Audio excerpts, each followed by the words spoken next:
चलिए स्टूडेंट्स, हम कल जहाँ तक छोड़े थे वहीं से आज स्टार्ट करते हैं।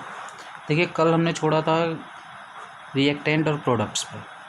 देखिए, जैसे मैग्नीशियम के बारे में हम लोग पढ़ रहे थे। If magnesium is burn in the presence of oxygen to form magnesium oxide, यहीं पर हमने कल छोड़ा था। इसी को लिखते हैं हम अगर शॉर्टेस्ट फॉर्म में, तो ये आता है केमिकल इक्वेशन के फॉर्म में। अब देखिए, ये क्वेश्चन होता है, ये ज़्यादातर आपसे पूछा जाता है, why the magnesium ribbon is clean before the heating या before burning, why the magnesium ribbon is clean. देखिए क्या होता है, मैग्नीशियम जैसे ही ऑक्सीजन के कांटेक्ट में आता है वो मैग्नीशियम ऑक्साइड का एक लेयर बना लेता है, और इस लेयर की वजह से बर्निंग हो नहीं पाती,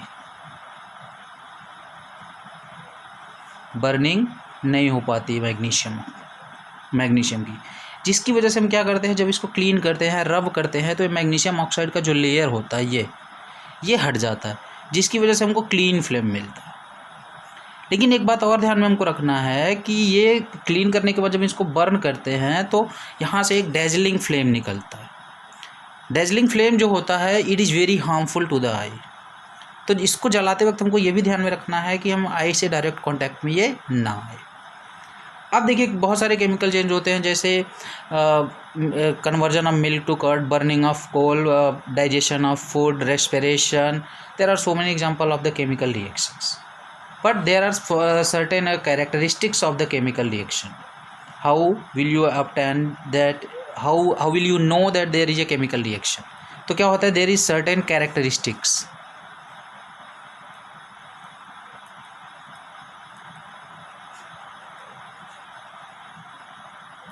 Characteristics of chemical reaction. देखिए, इसके there are following 5 characteristics. Number 1, evolution of gas. Number 2, formation of precipitate.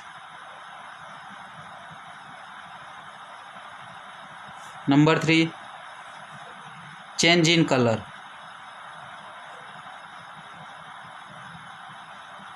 Number 4, change in temperature.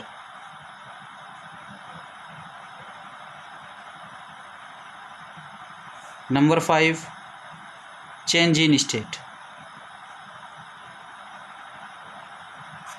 पहला वाला हम देखते हैं, इवोल्यूशन ऑफ गैस। नंबर 1, देखिए, some chemical reactions are characterised by the evolution of gas. Just take an example of when we react zinc with dilute hydrochloric acid, it form zinc chloride plus hydrogen gas. In the chemical reaction, how can you identify the evolving gas is hydrogen gas? It can be identified if the evolving gas is burned with the pop sound, then we can say that the evolving gas is hydrogen gas. यदि gas जो निकल रही है ये pop sound के साथ जलती है, तो हम कहते हैं कि ये जो गैस निकल रही है हाइड्रोजन गैस है. दूसरा एक और एग्जांपल ले सकते हैं इवोल्यूशन ऑफ गैस का. देखिए, जब हम रिएक्शन करवाते हैं hydrochloric acid, dilute hydrochloric acid का जब हम रिएक्शन करवाते हैं सोडियम कार्बोनेट के साथ, तो यहाँ पे बनता है आपका NaCl प्लस H2O और CO2 गैस निकलती है. This reaction is characterised by the evolution of carbon dioxide gas. अब यहाँ पे कैसे पता चलेगा आपको कि जो गैस निकल रही है वो कार्बन डाइऑक्साइड गैस ही है? By passing this gas into the lime water. If the lime water turns milky, then we can say that the evolving gas is carbon dioxide gas.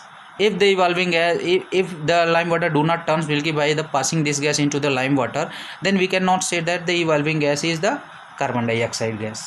Now, इसके बाद देखिए हम चलते हैं दूसरे पे. अब फॉर्मेशन ऑफ प्रेसिपिटेट पे जाने से पहले हम जान लेते हैं कि प्रेसिपिटेट होता क्या है. What is the precipitate? Precipitate क्या होता है?